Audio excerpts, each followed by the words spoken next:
So I started laughing at my dad's joke about insurance, and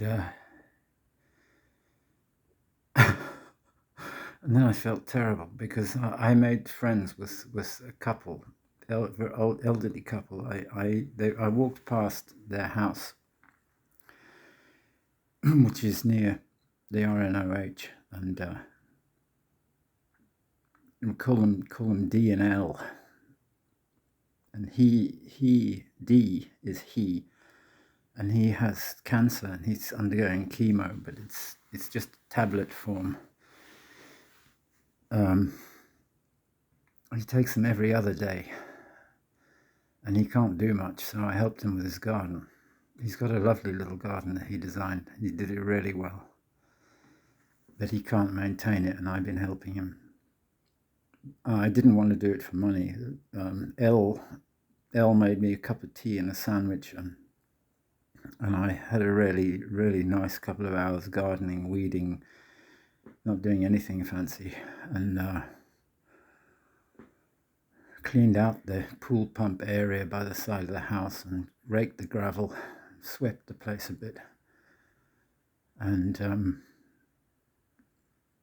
it was Elle that told me about the obelisk of the second Duke of Chandos, or his secretary Sharp,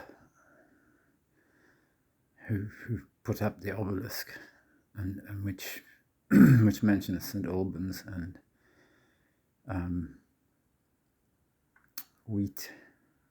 Wheathampton, which I still haven't looked up. I wondered if it was Watford. Oh, Elizabeth, don't look at me like that.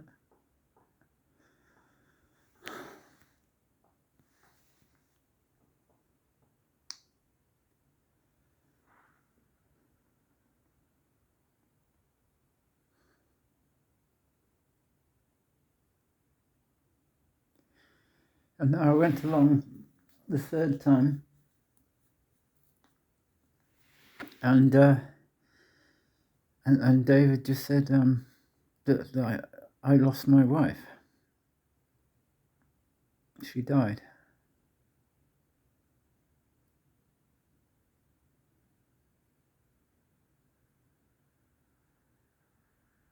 That's why she gave me some.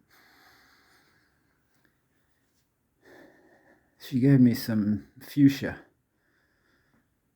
I always remember fuchsia because when I went on my honeymoon, when we went on our honeymoon to North Cornwall, we went to where my dad once took me fishing for sea bass. We didn't catch a thing. The sea was just empty.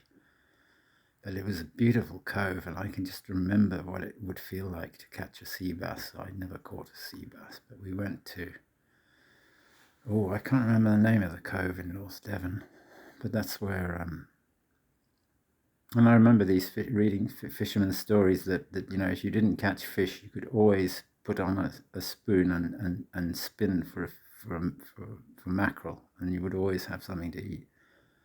I would have been very happy just to get one mackerel, but they weren't nothing.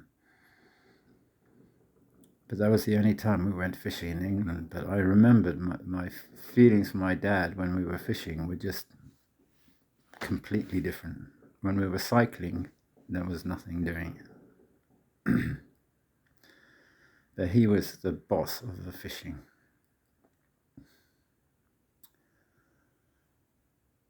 And he's why I killed that skipjack that I caught. Because when I was a kid, I hooked one once, and he said, "You won't land that," and I didn't. First jump, the fish dropped the hook, and that's what they do. They're fantastic jumpers.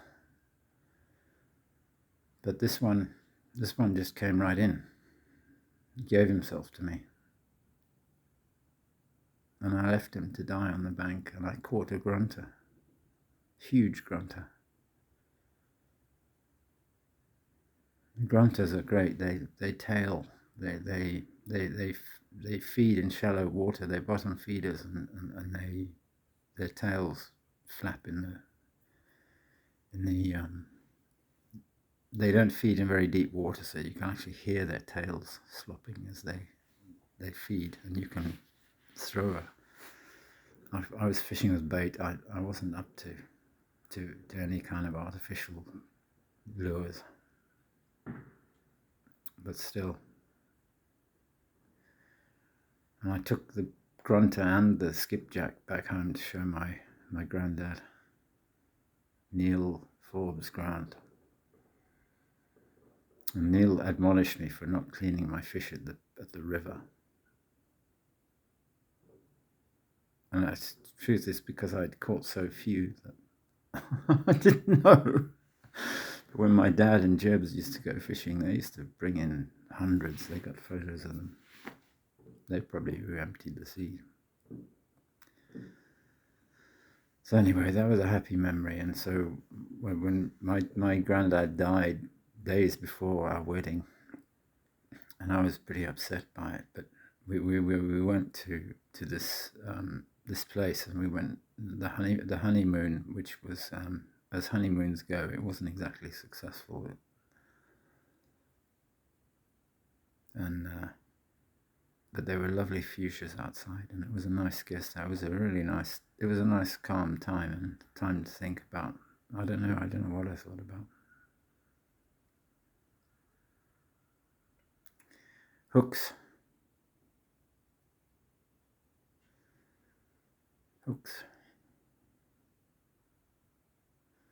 A bloody Jesus shivering on a fisherman's hook.